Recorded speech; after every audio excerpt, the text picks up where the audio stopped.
Bom dia. Que a graça e a paz do Senhor esteja sobre nós, amém? Tudo bem aí? Rapaz, eu tô nervoso pra caramba. Gente, eu prego faz um tempo. Um tempinho, não faz muito tempo não, faz um tempinho. Rapaz, mas para subir nesse púlpito... Já ouviram falar que em casa de ferreiro espeto de pau? Sim ou não? É mais ou menos assim, gente. E eu estou muito feliz para falar com os irmãos. E porque me foi dada essa oportunidade tão grande de pregar nessa série. Cartas de um Prisioneiro. E eu queria fazer uma oração agora para que o Senhor fale conosco. Para que Ele ministre o nosso coração. Enquanto isso eu vou ficando calmo também, né? Na verdade, tem que usar técnicas, né? A pessoa tá umas 4 piadinhas, depois eu fico sério, tá bom, gente? Espírito Santo, seja o nosso professor essa manhã. Fala conosco poderosamente. Em nome de Jesus é o que nós te pedimos. Amém. Queridos, essa série, Cartas de um Prisioneiro, ela fala muito comigo. Por quê? Porque todas as vezes que qualquer irmão querido, cujos quais eu tenho tanta admiração, que vem pregar aqui, eles falam com tanto carinho, com tanto respeito, que até me constrange estar aqui, porque eu me sinto aquém de ecoar a voz desses irmãos que estão pregando sobre isso há tanto tempo, porque as minhas referências são outras. Tão importante quantas, mas quando fala Cartas de um Prisioneiro, eu sou relembrado, pois me remete a um momento muito peculiar na minha vida, de quando eu exerci o ministério dentro do sistema prisional, tanto dentro de penitenciária, como da Fundação Casa, antiga FEBEM. Drauzio Varela, naquele livro Carandiru, e eu sou de São Paulo, eu conheci bem o Carandiru, tive amigos presos no Carandiru durante 10 anos, que enfrentaram, dia 1º de outubro de 1992, aquela rebelião que começou no Pavilhão 9 e que se estendeu pelo complexo todo prisional. Eu tenho amigos que passaram a maior parte da sua vida encarcerado. E já não bastasse isso, eu comecei a frequentar esse lugar, não como interno, ok? Mas como ministro do Evangelho.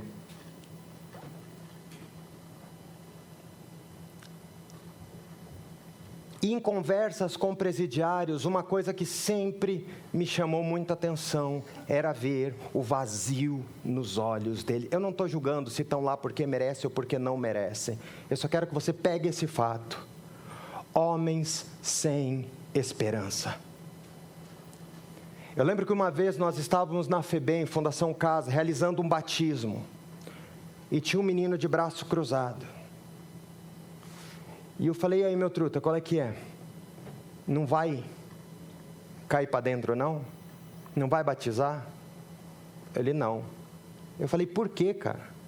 Ele falou, minha vida não tem mais jeito. Eu falei, não, cara, tem jeito sim. Ele falou, não tem. Pai é bandido, mãe bandido, vó bandida, vô bandido.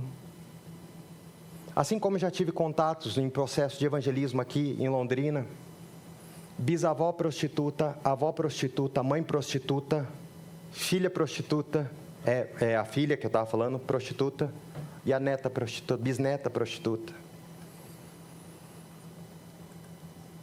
Aquela falta de desesperança, e eu falava, qual que é o seu maior sonho? Ele, quando sair daqui, só esperar o tempo para voltar. Do ponto de vista legal, se você cometeu um erro, você tem que pagar por ele. Do ponto de vista da misericórdia, quem dera esse homem nunca tivesse cometido um delito para não passar por isso. A cadeia, meus queridos, é um dos lugares, voltando a Drauzio Varela, que ele disse que ele encontrou o pior dos piores homens. Homens que chegaram no fundo do poço e descobriram que o fundo do poço tinha um subsolo. E eu lembro que a primeira vez que a Anitta foi para minha casa, e ela encontrou, eu olho assim, tá um cara vindo cambaleando, e o cara tá andando, quando eu olho é o Charlie, um amigo meu. Tinha acabado de sair do Carandiru. Tomou uma facada aqui, estava com tétano, braço quebrado. E a Anitta também estava com o braço quebrado, ele cumprimentou, me abraçou, me beijou, cheio de cola. Aqui assim, literalmente cola, tá? Cola na cara. É horrível, queridos. Dificilmente um prisioneiro se recupera da sua vida encarcerada. Escuta o que eu estou te dizendo. Ele pode sair da vida do crime, mas as marcas que a prisão causaram nele, elas são tão profundas, que se compara com guerra, com ansiedade pós-traumática. Sonha com a prisão, não tem perspectiva. Mas por outro lado, nós estamos frente a frente com um dos nossos heróis da fé, Paulo, o prisioneiro, na sua prisão em Roma, sabendo que os seus dias estavam contados, privado também da sua liberdade, mas forte, impoluto, peito cheio, combatendo o bom combate da fé. E aqui eu quero dizer para vocês,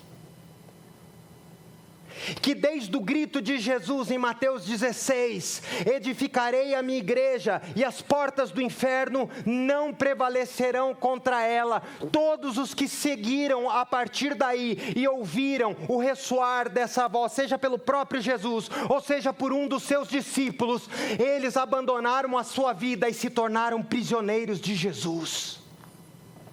Eles abandonaram os seus sonhos, eles abandonaram os seus planos, eles abandonaram os seus desejos mais profundos, as suas cobiças, os seus pecados. Eles abandonaram tudo para dizer: já não vivo mais eu, mas Cristo vive em mim. E para muitos que olham para a gente, no movimento de evangelicalismo do Brasil, das nações, ou vamos pegar europeu e americano, acham que nós somos apenas um grupinho de fanáticos.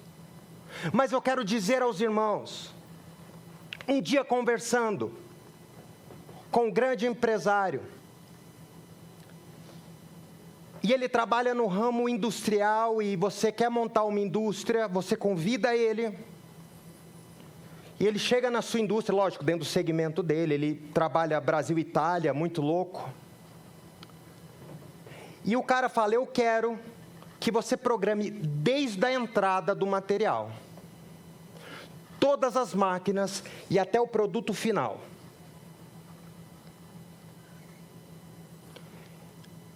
E todo empresário sabe que se ele não fizer uma boa gestão e ele não pensar em gerações à frente, ele está fadado à falência. E eu perguntei para esse meu amigo: tá bom, mas quando você monta uma fábrica para alguém, você está pensando em quantos anos que vão durar as suas máquinas? Ele falou: 30 anos. Todo bom gestor, ele pensa lá na frente. Então eu quero brincar com vocês, eu vou jogar a gente lá para frente, depois eu volto para a gente falar do texto que nós estamos falando. Para que você entenda sobre quais as bases eu estou hoje, e o que eu quero comunicar a vocês, porque eu estou dizendo que firmados em Cristo nós venceremos. Porque na nossa história, é um fato maravilhoso. Nós começamos com 12, 70, 120, se você fizer as contas, dá quase 15 mil pessoas. Fecharam as portas da cidade para nós, nós saímos das portas afora. Nós ficamos em Jerusalém, Judeia, Samaria, chegamos aos confins da terra. Um dos pais da igreja, quando estava sendo inquirido pelo governador romano, possivelmente no ano 175 da era cristã, Ele olha para esse oficial perto da sua morte e diz o seguinte: vocês são de ontem, Império Romano, e nós somos de hoje. E nós já estamos nos seus palácios, nos seus governos, nas suas capitanias, dentro dos vossos navios. Muito prazer, nós somos a igreja de Jesus, o povo do caminho. Corra a história do mundo. Corra a história do mundo e vocês vão ver as marcas profundas que a igreja fez na história. Nós influenciamos o direito romano. Nós influenciamos as artes, a matemática. Nós influenciamos a música. Nós construímos faculdades, Harvard, Yale, Princeton, Oxford. Nós fundamos hospitais. Nós abrimos orfanatos com George Miller, com Madre Teresa de Calcutá. Nós abrimos leprosários. Nós abrimos Santa Casas de Misericórdia. Nós formamos médicos. Nós formamos professores, nós ditamos a gramática com Comênios. Nós estamos em todos os lugares. Do rico dos ricos, aos pobres dos pobres nós estamos. Muito prazer, nós chamamos Igreja do Senhor Jesus. Tentaram nos parar. Governos, regimes ditatoriais tentaram nos matar, mas eles não contavam que nós não temos nossa vida por preciosa e nós estamos aguardando o prêmio da soberana vocação que virá das mãos do próprio Senhor. Eles não contavam com isso. Quando nos colocaram em arenas, quando nos colocaram em prisões, quando cortaram as nossas cabeças, todos nós fizemos músicas, poetizamos, porque nós somos a igreja de Jesus, os prisioneiros de Cristo.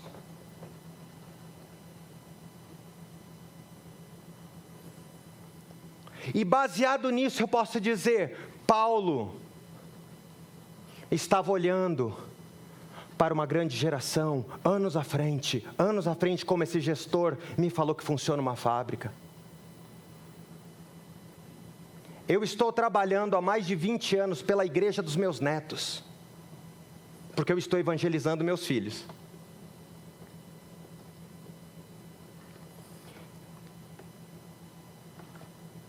E essa igreja, ela é como uma grande família. Ela é simples, ela é unida, ela é simpática, ela é acolhedora. As suas grandes ambições é ensinar, é ter comunhão, é partir pão e é orar.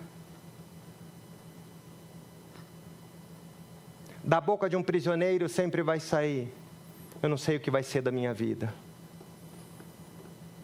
Mas da boca de um prisioneiro de Jesus sempre vai sair: eu não sei o que vai acontecer, mas eu sei que o meu Redentor vive. Mas é claro, quantos aqui são casados? E você sabe que a tua esposa hoje não é a mesma da lua de mel, sim ou não? Heráclito de Éfeso, olha, só para mandar essa, nem sei quem é. É só para dizer, qualquer coisa eu falo que é Clarice Lispector, tá bom?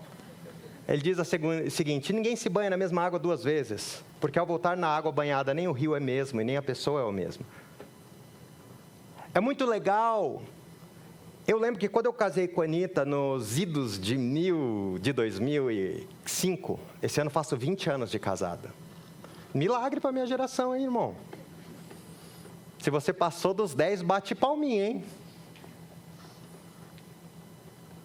E velho, irmãos queridos, amados, o que me chama a atenção é que eu amo a minha esposa. Mas só que depois da lua de mel, a gente não voltou de lua de mel ainda. Isso é para poucos, só os loucos sabem. A gente não voltou de lua de mel, porque normalmente você casa, vai de lua de mel e volta para tua casa, ok? Eu não. Aí eu e a Anitta, nós saímos de lua de mel, passamos em São Paulo por 2 semanas e continuamos a lua de mel. Viemos mudar para Londrina, nunca tivemos casa em São Paulo, então estamos de lua de mel. Mas apesar da Anitta ser linda, maravilhosa, e eu era um terreno baldio, e, né, peguei na planta, né, ela me pegou no terreno baldio, agora estou menos, né? Entendo, melhorei um pouquinho. Mas todos nós somos casados, nós sabemos que a nossa história como casal emociona. Você que está casado há muito tempo, que constitui família, você sabe dos vales, dos desertos, das situações das pessoas que vocês enterraram, das vezes que vocês foram abandonados e que quando você olhou um para o outro, só estava um outro ali. Ou famílias que passaram por falência. Sim ou não? Porque eu quero dizer, e quantos de nós, que talvez estamos aqui, perdoaram traições do seu cônjuge? Estão juntos até hoje, restaurados em Cristo Jesus. Porque nós sabemos que onde tem gente, tem problema. E nós, apesar de termos essa história maravilhosa, nós também temos problemas. E Paulo, como um pastor, ele não quer abrir mão de falar da beleza da igreja, de mostrar o seu zelo pela igreja, mas também ele não vai abrir mão de nos alertar para os problemas que acontecem no seio da igreja. Assim é no casamento, assim são nas famílias. E eu queria falar um pouquinho sobre a igreja de Colossos. A igreja de Colossos ficava na região da Frígia. Alguns naturais de lá estiveram no dia da festa de Pentecostes, em Atos 2:10. Temos grandes evidências também que essa igreja foi fruto de um grande avivamento que aconteceu em Éfeso, dito lá em Atos 19, onde Paulo esteve em Éfeso e alugou uma escola filosófica de um filósofo chamado Tirano e por ali pregou. E grande temor veio sobre aquela cidade se torna uma cidade enviadora de missionários. Uma cidade de 300 mil habitantes, que tinha uma das 7 maravilhas do mundo à época, que era o templo de Diana.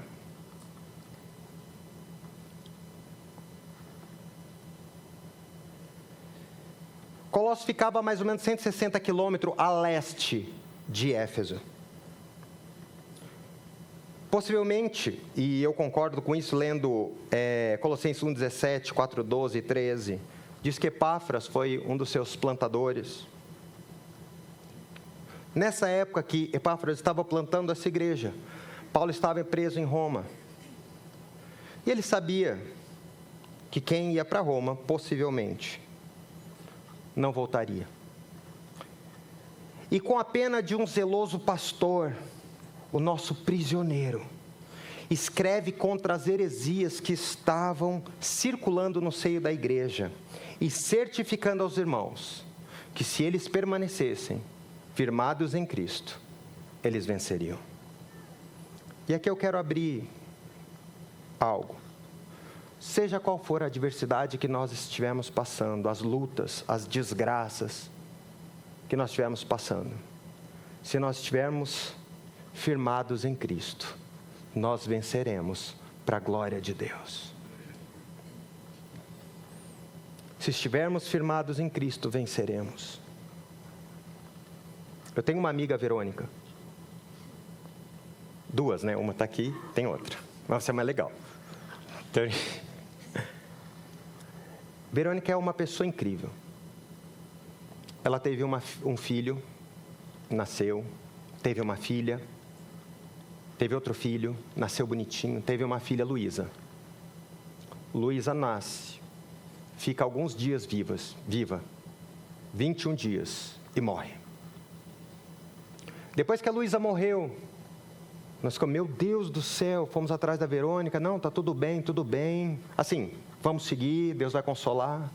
Quanto tempo depois, meu amor? 3 meses? 3 meses depois ela descobre que o filho dela do meio está com câncer no cérebro. Só para encurtar a história, um dia eu acordo, pela manhã, uma quinta-feira, se eu não me engano. A Anitta está no telefone chorando.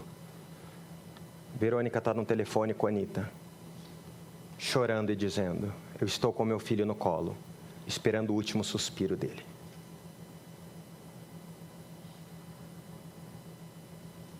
Dois dias depois, estávamos todos no velório do filho dela.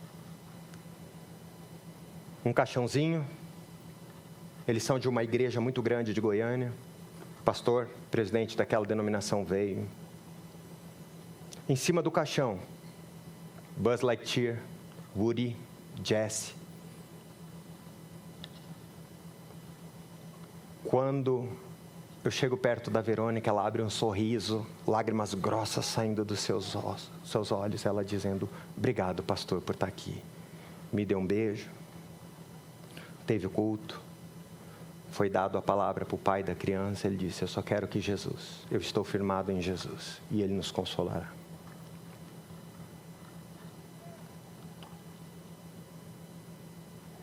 Gente, Verônica sofreu. Mais que mão de pedreiro para quebrar parede com concreto. Consolada. Continua ministrando, pastoreando crianças. E ela fala para a gente assim: eu não sei o que aconteceu, mas uma alegria me toma.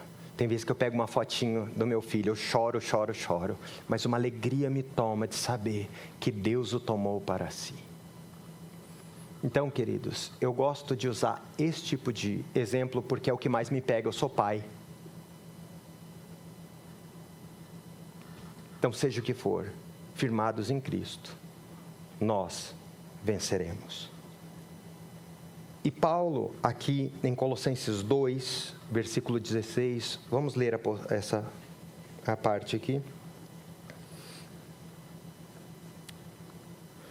Paulo diz assim: ninguém, pois, vos julgue por causa da comida e bebida, ou de dia de festa, ou lua nova, ou sábados, porque tudo isso tem sido sombra das coisas que haviam de vir, porém, o corpo é de Cristo.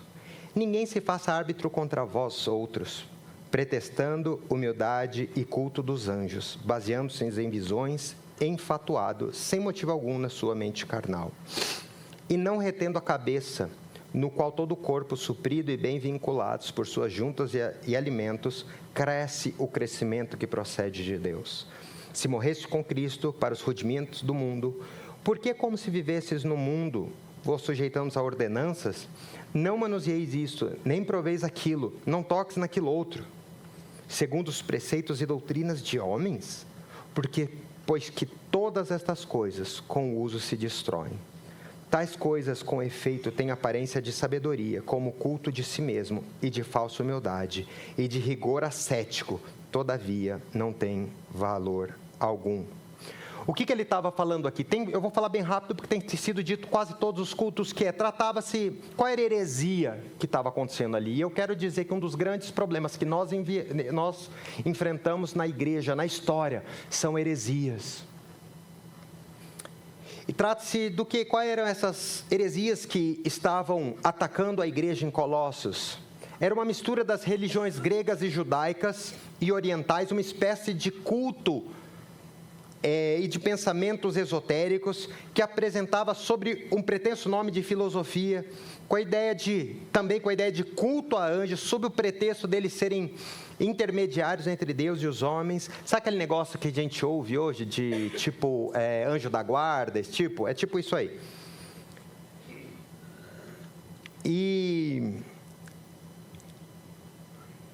É isso aí. Filosofia e tal, os homens exigindo uma severa... E também nós temos o quê? E os homens exigindo uma severa observância às leis cerimoniais judaicas, se valendo de um ascetismo rigoroso que traria uma superioridade dos que a praticassem. E tudo isso como parte do Evangelho de Cristo. E para que a gente entenda qual é o conceito que a teologia tem sobre heresia, A heresia é definida como um ensino ou crença que nega as doutrinas centrais da fé cristã, conforme revelado nas Escrituras. E tudo o que estava acontecendo, esses ataques na igreja de Colossos, não estavam baseados na Escritura de verdade. Então Paulo estava dizendo, não faça isso. Estava combatendo essas heresias. James Boyce, um dos fundadores do Seminário Batista do Sul, sustentava que a heresia envolve a corrupção das doutrinas fundamentais, especialmente aquelas relacionadas à Trindade, à justificação pela fé e à autoridade. E aqui, em Colossos, eles estavam incorrendo contra a justificação pela fé. Nós nos tornamos justos porque cremos em Jesus. E a autoridade que não provém daquilo que a gente pode manipular, mas essa autoridade vem de Deus. Hernandes Dias Lopes, no seu comentário sobre a carta de Paulo aos Colossos, ele diz o seguinte: as heresias são como ervas daninhas, florescem em todos os lugares. As heresias resistem ao tempo, cruzam os séculos e ameaçam a igreja ainda hoje. E a primeira advertência de Jesus, no seu sermão profético sobre o engano religioso, ele diz em Mateus 24, 4, 5, diz: vede que ninguém vos engane, porque virão muitos em meu nome, dizendo, eu sou o Cristo, e enganarão a muitos. Nós precisamos, queridos, como igreja, porque a igreja não é um lugar que você vem de domingo, a igreja não é um lugar que você paga a sua penitência religiosa. Igreja é esse monte de gente reunida, brigando e lutando para ser família. Um verdadeiro, ninguém solta a mão de ninguém. Ser igreja de verdade é você ter acesso aos porões da minha vida e eu ter acesso aos porões da sua vida, e mesmo sabendo isso, a gente decide não se abandonar. Mas nós não precisamos e não temos que passar a mão em cima de qualquer coisa, e precisamos usar uma severidade com aquilo que precisa ser severo. E é isso que Paulo está dizendo, está fazendo. E quais são as ameaças desse texto? Quais são esses falsos ensinos? E aqui a gente pode ver 3, que é o legalismo, o sincretismo e o ascetismo. E eu quero dizer que isso não vem por osmose. Para tudo isso, Jesus vai chamar de ensino de demônios. E todo falso ensino provém de um falso mestre, um agente de Satanás, um verdadeiro ladrão que visa usurpar e deturpar a palavra de Deus, usando muitas vezes de sofismas. O que são sofismas? São mentiras com cara de verdade. E Jesus nos adverte acerca desses falsos mestres.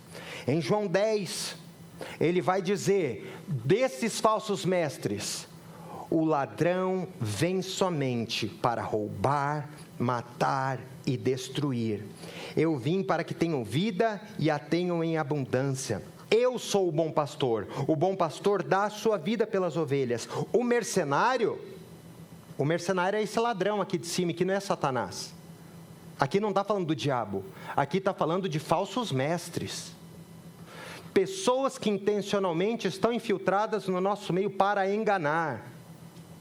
Eles sim vieram para matar, roubar e destruir. Vocês já assistiram aquele filme Os Mercenários? O que eles fazem? Roubam, matam e destroem. Por que não é o diabo? Porque a Bíblia diz em Efésios 2, que o príncipe da potestade do ar, ele atua nos filhos da desobediência. E quem são esses filhos da desobediência? Todos aqueles que não se curvaram a Jesus. E dentre eles estão esses falsos mestres, trabalhando de noite, incessantemente, em rádio, jornal, televisão, revistas, igrejas, em qualquer lugar. E muitos deles estão no nosso meio. E uma vez completa a nossa submissão a Jesus, nós precisamos punir esse tipo de coisa. trazer à luz o pecado. Porque a Bíblia diz: se andamos na luz, como Jesus na luz está, temos comunhão uns com os outros, e o sangue de Jesus nos purifica. Nós precisamos ser um ambiente que traz luz, não andar em penumbra. Aconteceu alguma coisa, precisamos falar. Porque Jesus, o bom pastor, ensinou: eu dou a minha vida pelas ovelhas, e nós, como os irmãos, precisamos fazer o mesmo pelas ovelhas do rebanho. O mercenário que não é pastor, a quem não pertence as ovelhas, vê vir o lobo, abandona as ovelhas e foge. Então o lobo as arrebata e dispersa. Queridos, teve uma discussão na igreja, porque na época do Império Romano começou a ter muitas perseguições, e muitos padres, depois do Império Romano, já quando se torna a religião do Estado, e muitos padres, para não serem mortos, eles negavam a sua fé e iam embora. E depois que passou a perseguição, eles voltavam. E teve até um cisma na igreja católica para que eles falassem: será que a gente recebe esses padres de novo? Pastores fizeram isso. Então, esse é um assunto importante que Jesus está dizendo. E Jesus dá um contraponto dizendo: eu sou o bom pastor, eu conheço as minhas ovelhas e elas me conhecem a mim, assim como o Pai me conhece a mim, e eu conheço o Pai, e dou a minha vida pelas ovelhas. E a gente começa a ver que todo homem de Deus, ele tem um alvo, ele quer ser igual a Jesus, amém? Ele quer se parecer com Jesus. Eu não vou conseguir sozinho. Eu não vou conseguir. Eu preciso dos meus irmãos. Eu não consigo me ver, Ricardo, Cadinho, perfeito, como indivíduo. Mas eu consigo orar e vislumbrar uma manifestação de perfeição através de todos nós juntos, um andando ombreado um com o outro, suportando uns aos outros nas suas deficiências. Espera aí, você não consegue fazer isso? Eu vou fazer com você, eu vou fazer em você, e nós vamos para frente.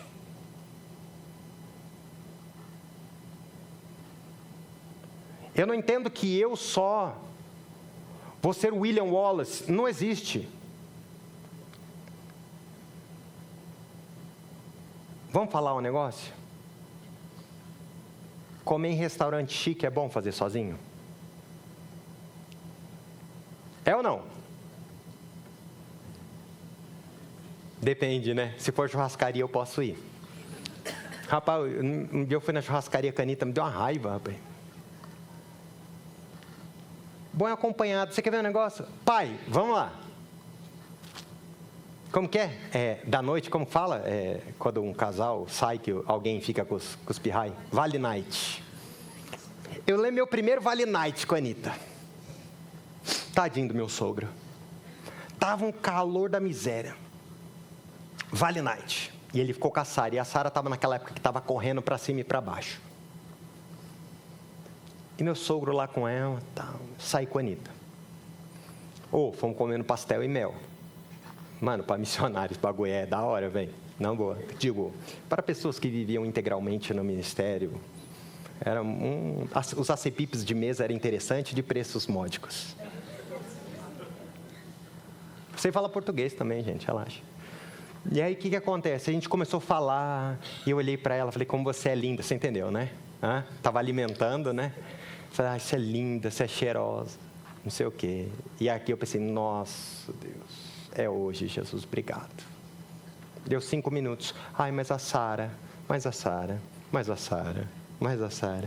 Porque Deus nos deu família e fica totalmente sem nexo quando a gente está fazendo e tendo sucesso, que a família não está junto.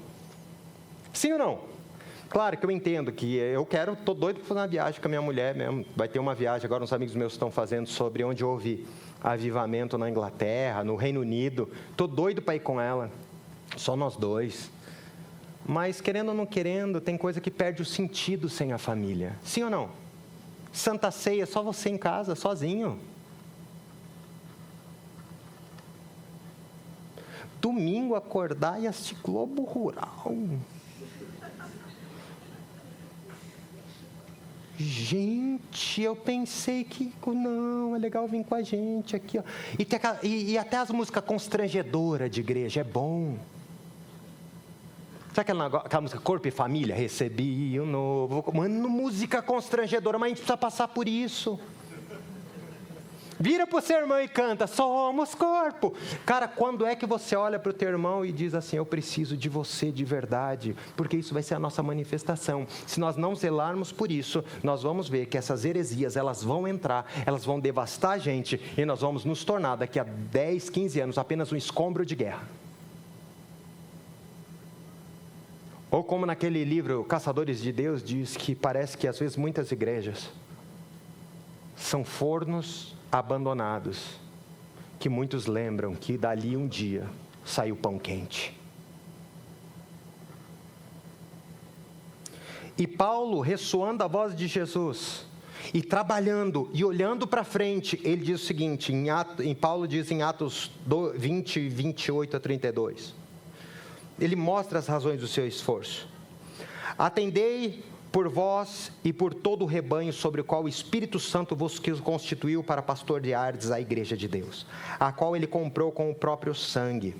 Eu sei que depois da minha partida, entre vós penetrarão lobos vorazes que não pouparão o rebanho, e que dentre vós mesmos se levantarão homens falando coisas pervertidas para arrastar os discípulos atrás deles. Portanto, vigiai, lembrai-vos do que, por 3 anos, noite e dia, não cessei de admoestar com lágrimas a cada um. Agora, pois, encomendo-vos ao Senhor e à palavra da sua graça, que tem poder de vos santificar e dar herança entre todos os que são santificados. E aqui eu quero entrar propriamente, tendo essa palavra, de sabendo que na nossa história lobos devoradores andaram, mas eles não conseguiram e não vão conseguir, em nome de Jesus. E qual é a primeira heresia que nós vemos aqui? Que é o legalismo. O que é o legalismo? Ele distorce a graça de Deus. É regra sobre regra, regra sobre regra. Não que eu concorde muito, mas eu tenho que me dobrar a algumas frases de Brennan Manning no livro O Maltrapilho, que ele diz, por mais que eu tenha me esforçado, por mais que eu tenha feito por merecer, de nada valeu, porque tudo que acontece na minha vida é através da graça de Deus. E o legalismo quer nos tirar desse ambiente. Sabe o que é um homem que recebeu a graça de Deus? É um mendigo que teve a sua mão levantada pela fé para receber uma graça que ele nunca mereceu e nunca conseguiria alcançar por si só.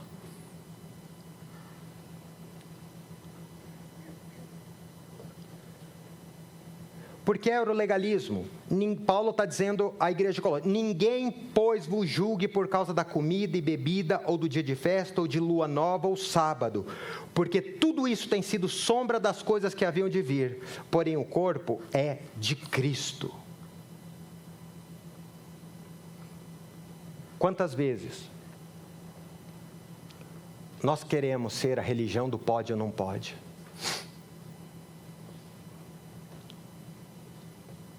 Eu vi um dia uma pessoa, ela sai perguntando, qual religião você não queria ser, nunca seria? Uma pessoa falou, evangélico.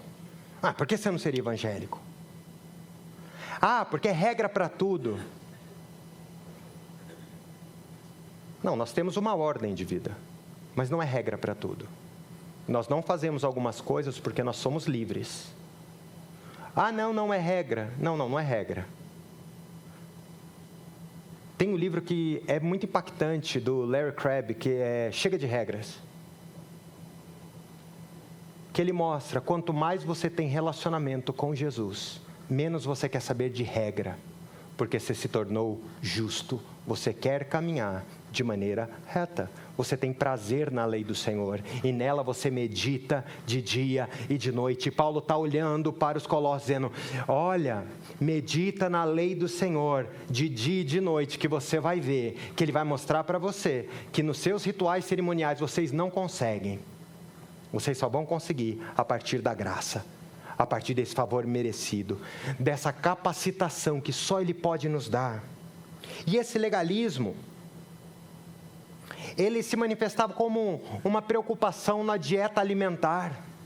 No próprio verso 16.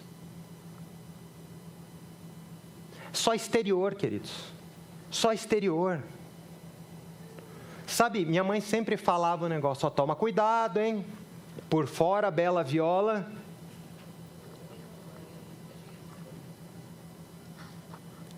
E aqui eu vou dar um verso bíblico que ele é totalmente cardiológico, né? Que o coração alegre aformoseia o rosto. O que ele está dizendo? Se a alegria não vem de dentro, você pode fazer o que for, que nada vai te trazer saciedade. O legalismo, ele vem querendo saciar algo que é insaciável, então por isso ele quer te dominar. E aí você para de olhar para si e começa a olhar para o outro, e julgar o outro, e cobrar do outro, e aí você incorre no pecado de justiça própria, de acusações. E isso tem o poder de minar. Eu lembro quando o Roberto falou, ele estava pregando aqui, e se você não falou isso, você me perdoe, tá? Mas naquele texto de Efésios que diz, pais, não... Ajuda aí, mano.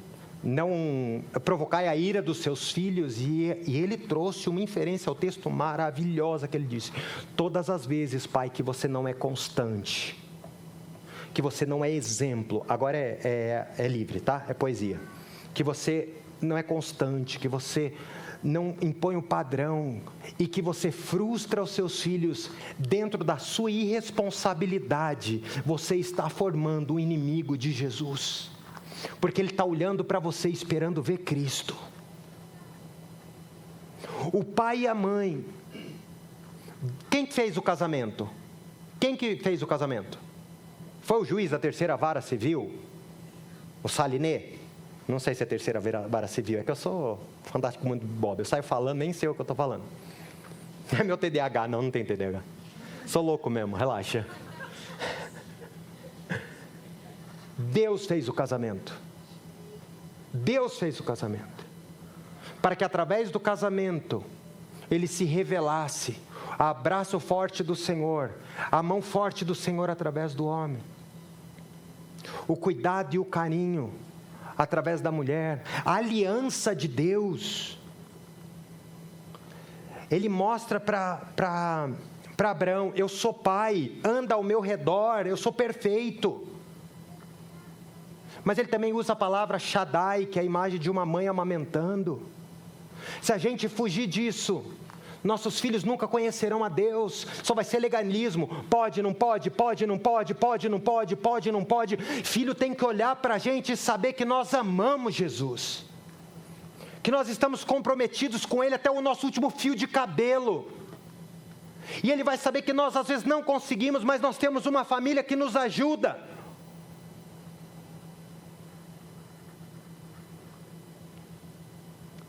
E muitos estão se pegando a pacotinhos, não come isso.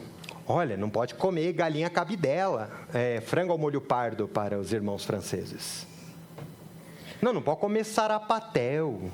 Ai, não pode isso. Ai, não pode comer, não pode fazer isso. E você olha, você fala, quando é que a gente vai falar coisa de gente grande? Não, coisa de gente grande. Paulo está dizendo, ninguém vos julgue por aquilo que você vai comer, ou com dia especial, não é verdade? Gente, apesar de amar a quaresma, e de observar os textos bíblicos que falam sobre humilhação e prostração diante de Deus, que eu acho lindo, mas eu quero te dizer, todos os dias são santos.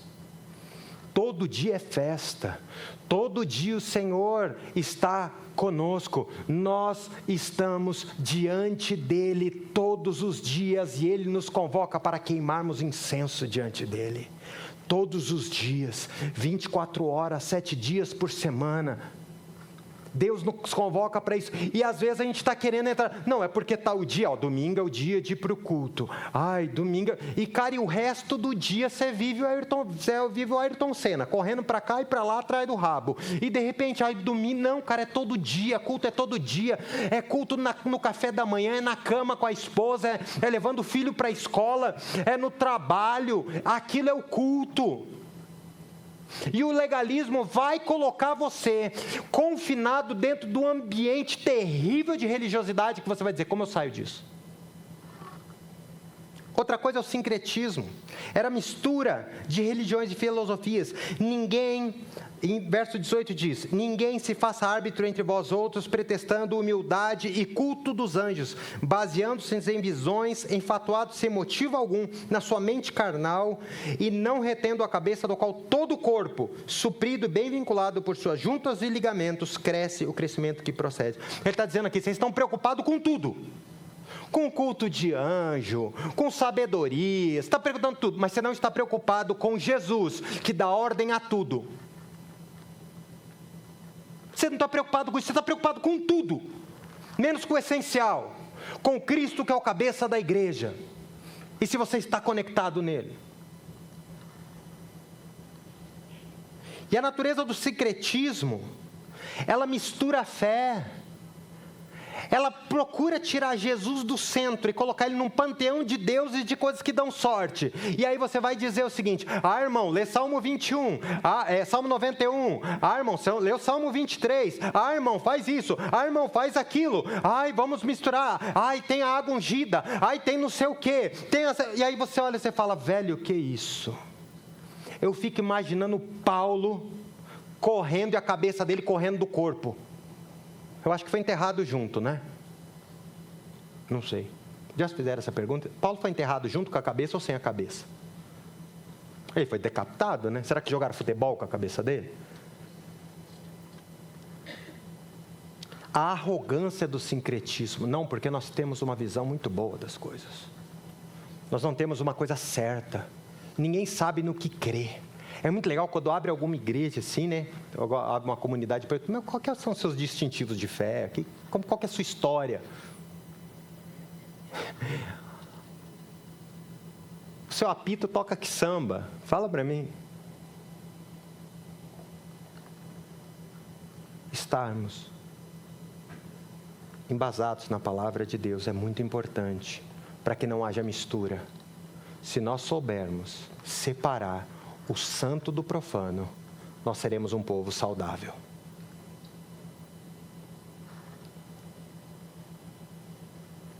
A idolatria do sincretismo, ela despreza Cristo. Tudo tem lugar, mas não pensamos em Jesus. E Jesus? O que Jesus fala sobre isso? Para onde Jesus aponta sobre isso? Vamos no Evangelho.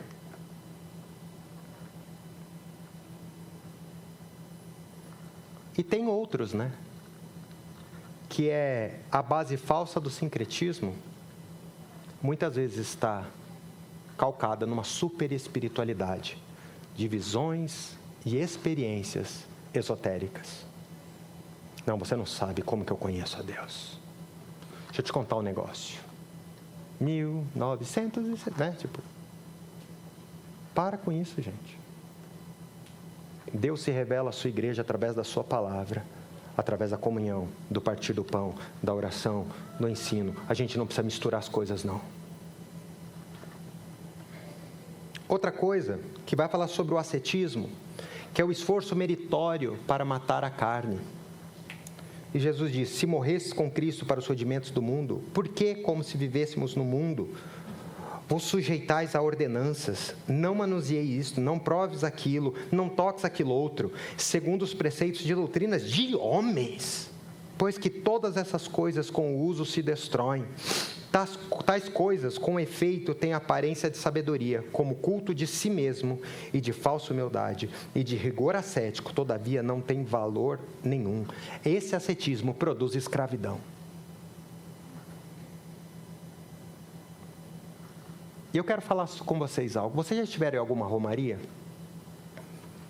Eu já estive, 12 de outubro de 2003. eu estive em Aparecida do Norte, junto com vários missionários. E eu quero dizer que eu respeito todas as pessoas cujas quais eu vou falar agora dos seus atos. E não estou de maneira alguma querendo ridicularizá-las. Mas eu vi pessoas. Em Aparecida do Norte tem uma passarela gigante. Eles, de joelho, de um lado para o outro. Homens que andaram 300 quilômetros descalço para chegarem em Aparecida do Norte. Eu nunca tinha visto alguém que tinha lepra, que já teve lepra na vida. Até então. E até hoje, quem já teve lepra, hanseníase, eu só vi 2 pessoas. Só que essa me chamou, uma que eu vi só o dedo, que eu vi zoado assim, não fiquei prestando atenção, mas só vi a mão zoada. Desse, ele tinha os braços zoados e ele não tinha o nariz, mano. Você já viu alguém sem nariz? Um poço assim, tipo... Dá pra falar um charuto por aqui, assim. Eu olhei, mano, eu falei, velho... E a pessoa jogada e se arrastando no chão. Mas não é só isso não, queridos. Eu também estive em Santa Cruz dos Milagres, interior do Piauí. Fomos evangelizar lá. Ser uma possibilidade de refresco para aquele povo. Gente, a cidade tem 4.000 habitantes, tinha 70.000 pessoas no lugar. As pessoas tem uma escadaria entre a igreja e o olho d'água. As pessoas ficavam descendo e subindo aquilo de joelho, deitado, batendo a bunda no chão. Muitos falavam, é para pagar meus pecados. Gente, olha isso. Nós não precisamos disso, nós precisamos mostrar para essas pessoas que existe o Evangelho, existe uma graça e que Jesus já fez isso por elas. Fora as proibições que a gente tem em nome de Deus, que Deus nunca proibiu. Isso é o pior. Ele proíbe em nome de Deus o que Deus nunca proibiu. E o teólogo alemão Werner Bohr, ele diz o seguinte: em nenhum lugar a carne é tão bem camuflada e tão perigosa tão perigosa como quando se torna religiosa. As religiões das obras nada mais é do que a religião do orgulho.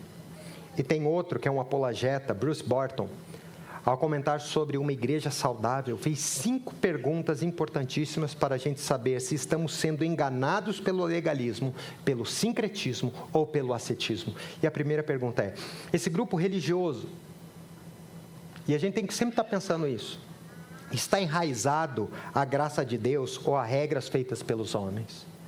Esse grupo religioso tem uma vida disciplinada ou são impiedosamente críticos dos outros. É um sectarismo que tem aquele negócio, nós somos, eles não, nós somos, eles não. Esse grupo religioso coloca sua ênfase na palavra de Deus ou em fórmulas de conhecimento secreto e visões especiais. Deixa eu falar um negócio, que essa foi legal, vou até envolver o pastor Rogério. Ano era 2020. Saímos para distribuir cesta básica. Lembra dessa parada? Que vergonha alheia. Mano, nós chegamos assim no lugar, pensa gente vindo, nós estávamos umas 5 caminhonetas cheias de cesta básica e levando no Flores do Campo. Saímos, levamos, entregamos para todo mundo, oramos pela galera conforme foi dando e tal, né? De repente vem uma pessoa e diz assim: eu sou a pastora desse lugar, vem aqui. Aí o pastor Rogério olhou para mim assim, pergunta: quem é o pastor? Eu já fiz assim, né? Que nem diz Belchior, eu só sou o cantor. E nem cantor eu sou, só você entendeu, né? Aí o Rogério olhou e falou assim, o pastor falou: ô minha irmã, aquele jeitão dele, né? Ô, graças a paz, irmã, tudo bem? Como que é o nome da sua igreja? A mulher: falei: o que é isso? Não, um mistério que Deus me deu, pastor. Cara, quando eu olhei assim, o Rogério estava assim, ó. Tipo, ele travou, mano. Ele fez assim, ó. Tipo, a parte de esquecer, de dar risada, de passar vexame, deixa comigo. Mano, na hora eu já comecei. E a irmã começou: não, porque um anjo me visitou. Aí você fala assim... Aí quando a gente está indo embora, o pessoal do candomblé chama a gente. Lembra dessa também? Chegamos no terreiro do candomblé lá, a pessoa falou, gente, por favor, não se mete com aquela mulher não. Ela pega as doações e sai vendendo. Não se mexe com elas não. Se vocês quiserem usar aqui como cozinha, o terreiro como cozinha, para levar comida para todo mundo, pode usar, mas não se mexe com aquela mulher. Eu respeito a religião deles, vocês aqui sempre respeitaram a gente, mas não se mexe com aquela mulher. Eu não estou falando o fato dela, não estou falando aquela, mas essa loucura. Entende? E que estava acontecendo na igreja de Colossos, se a gente deixar, vai acontecer com a gente. Não podemos. Esse grupo exalta a Cristo e sua obra ou só regra? É regra em cima de regra. Esse grupo religioso reconhece e valoriza a igreja de Cristo comprada pelo seu sangue ou exalta apenas o seu grupo? E eu quero só terminar dizendo o seguinte: Paulo preservou 5 caminhos que nós podemos seguir hoje para termos uma igreja saudável. Venceremos firmados nessa fé. Primeira coisa, queridos, é claro, a nossa história, somente as Escrituras. Olhando para a Bíblia, tendo um estudo do bíblico. O escritor, Dr. Rui Barbosa, ele diz o seguinte: se eu coloco a Bíblia abaixo de todos os livros, ela é quem mantém todos eles. Se eu a coloco no meio dos outros livros, ela é o coração desses livros. E se eu a coloco em cima dos outros livros, ela é a cabeça e a autoridade de todos os livros em minha biblioteca. Somente a fé. Precisamos enfatizar que a justificação, ou tudo que nós vamos fazer, é só mediante a fé. Somente a graça, só somos abençoados porque não merecemos, não tem merecimento. São filhos que se jogam aos pés do Pai dizendo, me ajuda. Somente Cristo, Cristo é tudo. Cristo é a alegria da nossa igreja. Ele é o cabeça da igreja, Ele é a nossa fonte. Não podemos estar apartado dEle de maneira alguma. E sempre temos em vista que a glória, a fama, a soberania será de Deus. Se nós estivermos firmes nesses 5 conceitos que nós falamos agora, de fé, ou só a Escritura, só a fé, só a graça, somente Cristo e somente Deus a glória, nós seremos uma igreja que faremos eco às pregações de Jesus, aos ensinos de Jesus, à vida de Jesus, e poderemos nos unir a essa grande nuvem de testemunho e dizer para eles também, nós somos coerentes com aquilo que vocês nos passaram, nós honramos esse legado, para a glória de Jesus. Se permanecermos nisso, seremos vitoriosos em Cristo Jesus. Amém?